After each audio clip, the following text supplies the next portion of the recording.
Swanns way, starting at page 236. Does that sound right? Here we go anyway. Anyway, if there's nothing going on, I don't think it's because the gentleman thinks she's virtuous. Is that right?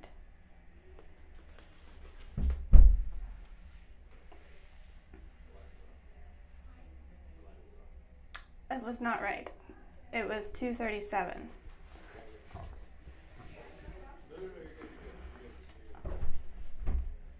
That is to prolong for a moment and to renew for yet one more day the disappointment and torture that came to him from the pointless presence of this woman whom he saw so regularly without daring to take her in his arms. She was not at Proust's. He wanted to look in every restaurant along the boulevards in order to gain time. While he visited some, he sent in to others his coachman, Remy, the Doge Laredo by Rizzo, for whom he then waited, having found nothing himself, at a place he had specified to him. The carriage did not return, and Swann pictured to himself the approaching moment as both the moment in which Remy would say to him, "The lady is here," and the moment in which Remy would say to him, "The lady was not in any of the cafes."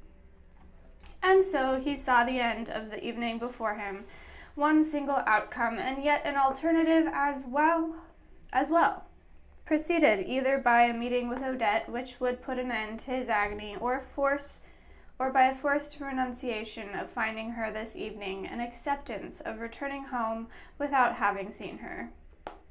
The coachman came back, but at the moment he stopped in front of Swann, Swann did not say to him, "Did you find the lady?"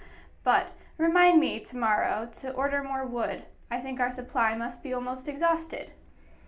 Perhaps he had told himself that if Remy had found Odette in some cafe where she was waiting for him, the end of the ill-fated evening would already be cancelled out by the fulfillment, which was just beginning, of the blissful end of the evening, and that he did not need to rush to seize a happiness which was already captured and held in a safe place, that would not be able to break free. But it was also from the force of inertia. There was in his soul that lack of suppleness which can be seen in the bodies of certain people who, at the very moment when they need to avoid a collision, to snatch a flame away from their clothing, to perform some urgent motion, instead take their time, begin by remaining for a second in their original position, as though to find in it their springboard, their source of momentum. And no doubt, if the coachman had interrupted him by saying, "The lady is here," he would have answered, "Oh yes, of course, the errand I sent you on. Well, is that so?" and would have gone on talking to him about supplies of wood in order to hide the emotion he felt and allow himself some time to separate from his uneasiness and give himself up to his happiness. But the coachman came back to tell him he had not found her anywhere, and added his opinion, old servant that he was, "I think all that monsieur can do now is go home." But the indifference that Swann had no trouble feigning as long as Remy could do nothing further to change the answer he had brought back, fell from him when he saw Remy attempt to make him give up hope and abandon his search. "No, not at all," he cried. "We must find the lady. It's terribly important. She would be extremely annoyed. It's a business matter. She would be extremely offended if she didn't see me." "I don't see how the lady could be offended," answered Remy, "since she was the one who left without waiting for monsieur, and since she said she would go to Proust's, and then she wasn't there."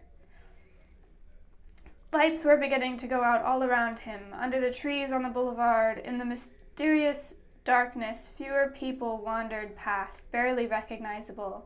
Now and then the shadow of a woman coming up to him, murmuring a word in his ear, asking him to take her home, would make Swann start. He brushed anxiously against all those dim bodies, as if among the phantoms of the dead in the kingdom of the dark, he were searching for Eurydice. Of all the modes by which love is brought into being, of all the agents which disseminate the holy evil, surely one of the most efficacious is this great gust of agitation which now and then sweeps over us.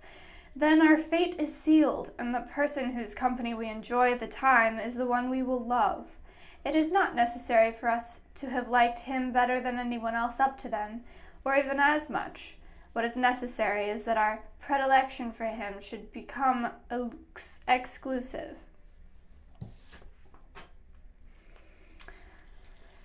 And that condition is fulfilled when, at a moment like this, when we do not have him with us, the quest for the pleasures that his charm gave us is suddenly replaced in us by an anxious need whose object is this person himself, an absurd need which the laws of this world make it impossible to satisfy and difficult to cure, the senseless and painful need to possess him.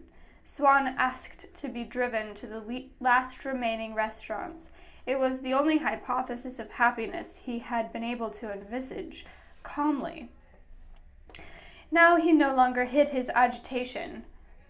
The value he placed on this meeting, and he promised a reward to his coachman if they were successful, as though by inspiring him with a desire to succeed that would be added to his own, he could make Odette appear, even if she had already gone home to bed, in a restaurant on the boulevard.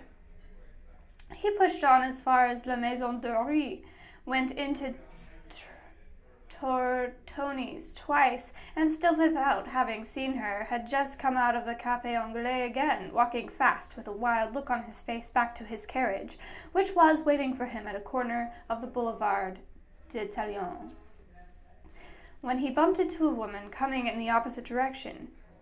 It was Odette. Later she explained that she had not found a seat at Provost's, and so had gone to have supper at La Maison Dorée, in an alcove where he had not noticed her, and she was on her way back to her carriage. She had so little expected to see him that she recoiled in fear. And he himself had run all over Paris, not because he thought it was possible to find her, but because it was too hard for him to give up his search. But the joy, which was his reason, had continued to believe, was beyond realization. That night only seemed even now more real. For since he had not collaborated with it by foreseeing its probabilities, it remained external to him. He did not need to reach into his mind to furnish it with truth. The truth emanated from it, was projected by it toward him, that truth whose radiance dispelled like a dream the isolation he had so dreaded, the truth on which he now based, on which he now rested without thinking, his happy reverie. In the same way, a traveler arriving at the Mediterranean shore on a day of fine weather, no longer certain that the lands he has just left behind really exist, allows his vision to be dazzled, rather than looking at them himself, by the rays of light emitted in his direction by the luminous, resistant azure of the waters. He stepped up with her into the carriage that she had waiting there, and told his own to follow. She was holding a bunch of cattleyas in her hand, and Swanns saw, under the lace scarf, that she had flowers of the same orchid in her hair, fastened to a plume of swan feathers. She was dressed, under her mantilla, in a flood of black velvet, caught up on one side to reveal, in a wide triangle, the hem of a skirt of white fell, and showing a yoke, also of white fell, at the opening of a low-necked bodice, tucked with more cattleyas. She had barely recovered from the fright Swann had given her when some obstacle made the horse shy. They were roughly jolted. She cried out and began trembling all over, breathless. "It's all right, don't be afraid," he said. and he put his arm around her shoulder, supporting her against himself. Then he said, "Now don't talk to me, just answer with a sign so you don't get even more out of breath. It won't bother you, will it, if I straighten the flowers in your bodice? They were knocked out of place when the carriage lurched. I'm afraid you may lose them. I'll push them in a little." She was not used to a man making such a fuss over her, and said, smiling, "No, not at all. I don't mind in the least." But he, intimidated by her answer, and perhaps also as to appear to have been sincere when he had used that excuse, or even beginning to believe that he had been, exclaimed, "No, no, don't talk. You'll get out of breath again. You can answer me perfectly with a gesture. I'll understand. Tell me sincerely, this doesn't bother you? You see, there's a little, I think there's some pollen sprinkled on you. Will you let me wipe it off with a hand?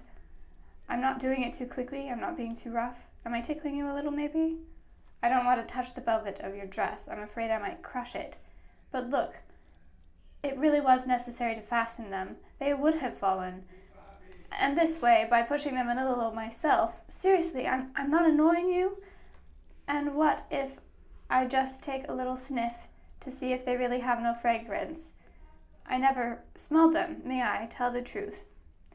Smiling, she shrugged her shoulders a little, as though to say, "You're quite mad. You can see very well that I like it." He ran his other hand along Odette's cheek. She gazed at him steadily with the grave and languid look of the woman by the Florentine master whom he had discovered she resembled. Protruding to the edges of her lids, her shining eyes, wide and thin, like theirs, seemed about to well out like 2 tears. She bent her neck, as you see them all do in the pagan scenes, as well as in the religious pictures, in a position which was no doubt habitual for her, which she knew was appropriate to moments like this, and which she took care not to forget to adopt. She seemed to require all her strength to hold her face back, as though an invisible force were drawing it toward Swann. And it was Swann who, before she let her face fall, as though despite himself onto his lips, held it back for an instant, at a certain distance between his 2 hands. He had wanted to give his mind time to catch up, to recognize the dream it had caressed for so long, and to be present at its realization. Like a relative summoned to witness the success of a child she has loved very much. Perhaps Swann was also fastening upon his face this face of an Odette he had not yet possessed, an Odette he had not yet even kissed. This face he was seeing for the last time, the gaze with which, on the day of our departure, we hope to carry away with us a landscape we are about to leave forever. But he was so timid with her, having ended by possessing her that night, after beginning by arranging her cattleyas, either from dread of offending her, or from fear of appearing in retrospect to have lied, or from a lack of audacity in formulating a greater demand than this one, which he could renew since it had not angered Odette the first time. In the days following, he made use of the same pretext. If she had cattleyas tucked in her blouse, he would say, "It's a pity this evening the cattleyas don't need to be straightened. They haven't been jostled the way they were the other evening. It seems to me, though, that this one isn't quite straight. May I see if these have more fragrance than the others?" Or if she had none, "Oh, no cattleyas tonight? No way for me to indulge in a little rearranging?" So that for some time the order he had followed the first night, when he began by touching Odette's throat with his fingers and lips, was not changed, and his caresses still began this way each time, and much later, when the rearrangement, or the ritual simulacrum of rearrangement of the cattleyas had long since been abandoned, the metaphor "make cattleya" having become a simple phrase they used without thinking about it when they wanted to signify the act of physical possession, in which, in fact, one possesses nothing, lived on in their language, commemorating it after that forgotten custom. And perhaps this individual way of saying make love did not mean exactly the same thing as its synonyms. Even if one is tired of women, even if one believes that the possession of the most various women is always the same and familiar beforehand, this possession becomes a new pleasure if it involves women difficult enough, or believed to be so by us, that we have to make it happen as a result of some episode in our relationship that is unforeseen, as had been for Swann the first time, by rearranging the cataleyias.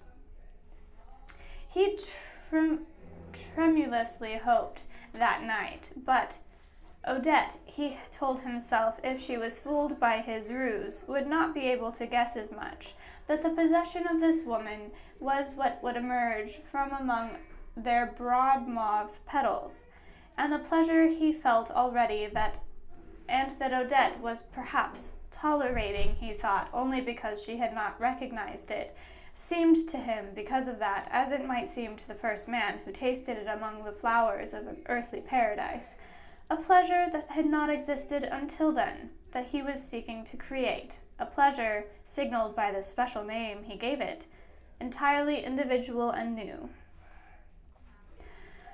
Now, every evening, when he took her home, he had to go in, and often she came back out in a dressing gown and led him to his carriage, kissed him within view of the coachman, saying, "What difference does it make to me what other people think of me?"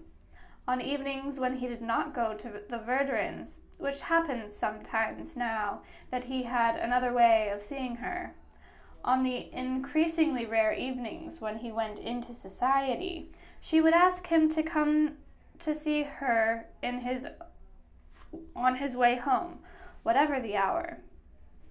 It was spring, a clear and icy spring, coming out of a party he would get into his Victoria, spread a rug over his legs, tell the friends who were going off at the same time and who asked him to join them that he was not going in the same direction, and the coachman would leave at a fast trot, knowing where to go. They would be amazed, and in fact Swann was no longer the same. No one ever received a letter from him now asking for an introduction to some woman. He no longer paid any attention to women, avoiding going to places where one might meet them. In a restaurant in the country, his attitude was the opposite of the one by which, just recently, he could be recognized, and which had seemed to have always been his.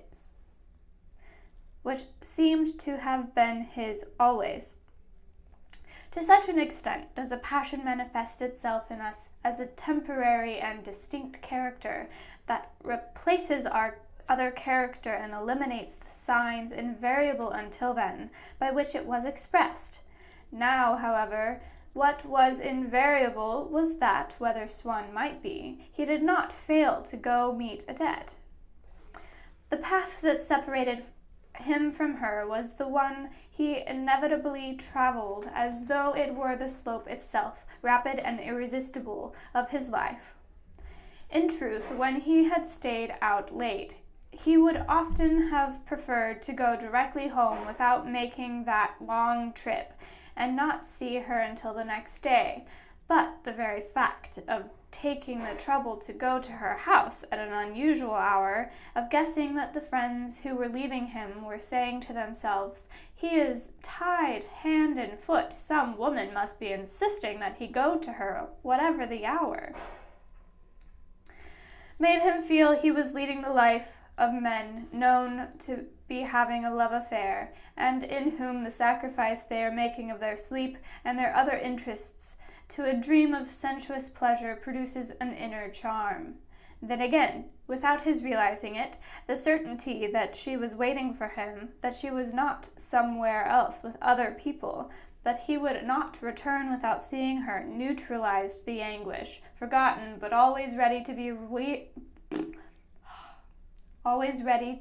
reawakened, which he had felt the night when Odette was not at the Verdurins, and of which the present assuagement was so sweet that it could be named happiness. Perhaps it was to this anguish that he owed the importance with which Odette had now assumed for him. Other people usually leave us so indifferent that when we have invested in one of them such possibilities of causing us pain and joy, that person seems to belong to another universe, is surrounded with poetry, turns our life into a sort of expanse of emotion in which that person will be more or less close to us. Swann could not ask himself without anxiety what Odette would mean to him in years to come.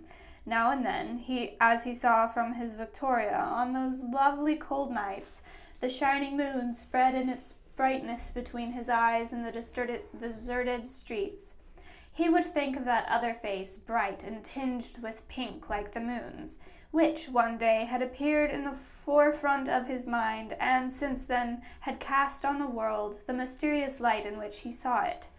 If he arrived after the hour when Odette sent her servants to bed, before ringing at the gate of the little garden, he would first go into the street onto which looked out, on the ground floor, between the windows, all alike but dark, of the contiguous house.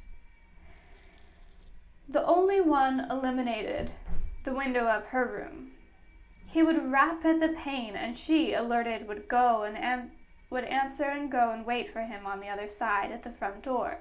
He would find several of her favorite pieces open on the piano, Le Valse de Roses, or Pauvre Fou by Tagliafico, which should, according to her wishes, which she had put into writing, be performed at her funeral. She's gonna die, is she? Okay. He would ask her to play instead the little phrase from Vinteuil's sonata, even though Odette played very badly. But the loveliest vision of a work of art that remains with us is often the one that transcends the wrong notes coaxed by unskilled fingers from an out-of-tune piano. For Swann, the little phrase continued to be associated with the love he felt for Odette. He was aware that this love was something that did not correspond to anything external, anything verifiable by others besides him. He realized that Odette's qualities did not justify his attaching so much value to the time he spent with her. And often, when Swann's positive intelligence alone prevailed, he wanted to stop sacrificing so many intellectual and social activities to this imaginary pleasure. But as soon as he heard it, the little phrase had the power to open up within him the space it needed. The proportions of Swann's soul were changed by it. A margin was reserved in him for a bliss that also did not correspond to any external object. And yet, instead of being purely individual, like the enjoyment of that love, he assumed for Swann a reality superior to that of concrete things.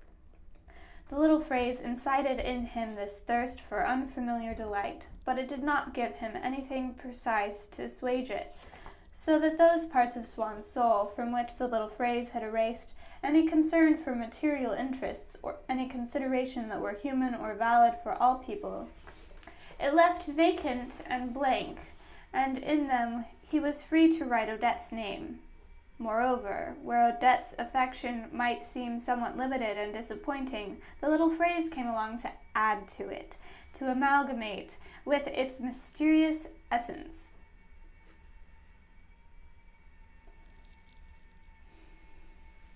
From the sight of Swann's face as he listened to the phrase, one would have said he was absorbing an anesthetic that allowed him to breathe more deeply, and the pleasure which the music gave him, and which was soon to create in him a true need, did indeed resemble at those moments the pleasure he would have found in testing fragrances and entering into contact with a world for which we are not made, which seems formless to us because our eyes do not perceive it. Meaningless because it evades our understanding, which we can attain only through a single sense. What great repose, what mysterious renewal for Swann, for him whose eyes, though refined lovers of paintings, whose mind, though a shrewd observer of manners, bore forever the indelible trace of the aridity of his life. To feel himself transformed into a creature strange to humanity, blind, without logical faculties, along a fantastic unicorn, a chimerical creature, perceiving the world only through its hearing. And since he still searched the little phrase for a meaning to which his intellect could not descend, what strange drunkenness he felt as he divested his innermost soul of all the help of reason and forced it to pass alone through the sieve, through the dark filter of sound. He began to become aware of all that was painful, perhaps even secretly unappeased, in the depths of the sweetness of that phrase, but it could not hurt him. What did it matter if it told him love was fragile, his own love was so strong? He toyed with the sadness it diffused. He felt it pass over him, but in a caress that only deepened and sweetened his sense of his own happiness. He made Odette play it 10 times, 20 times, demanding that while she did so, she should not stop kissing him. Each kiss summons another. Ah, in those first days of our love, kisses come so naturally. So closely in their profusion do they crowd together, and it would be as hard for us to count the kisses we give each other in an hour as the flowers of a field in the month of May. Then she would make as if to stop, saying, "How can you expect me to play if you hold on to me? I can't do everything at once. Now decide what you want. Should I play the piano or play with you?" He would become annoyed. She would burst out laughing, and her laughter would change and descend on him in a rain of kisses. Or she would look at him with a sullen expression. Once again he would see before him a face worthy of figuring in Botticelli's Life of Moses. He would place her in it. He would give her the necessary inclination.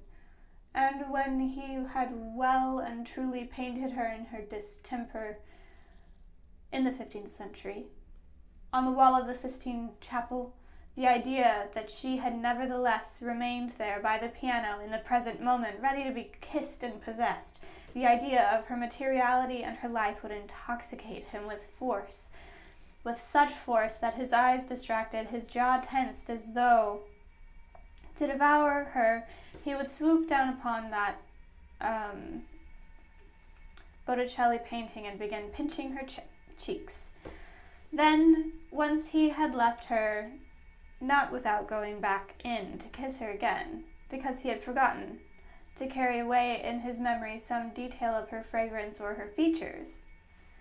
While he was returning home in his Victoria, he would bless Odette for allowing him these daily visits, which he felt could not give her very great joy, but which, by saving him from becoming jealous, by relieving him of the occasion for suffering again from the disease that had broken out in him on the evening which he had not found her at the Verdurins, would help him to arrive without having any more of these crises, of which the first had been so painful and must remain the only one. At the end of this singular period of his life, these hours that were almost enchanted, like those in which he crossed Paris in the light of the moon, and noticing during his return that the star had now moved in relation to him and was almost at the edge of the horizon, feeling that his love, too, was obeying immutable and natural laws, he asked himself whether this period he had entered would last much longer, whether soon his thoughts would no longer see the face except as occupying a distant and diminished place, and nearly ceasing to radiate any charm, for Swann did find charm in things now that he was in love, just as during the period when, as an adolescent, he had thought he was an artist, but this was no longer the same charm. Odette alone conferred it on them. He felt the inspirations of his youth. which had been dissipated by a frivolous life, reawakened in him. But they all bore the reflection, the mark of a particular being, and in the long hours which he now found a delicate pleasure in spending at home, alone with his convalescing soul, little by little he became himself again, but possessed by another. That's page 248, where I'm stopping today.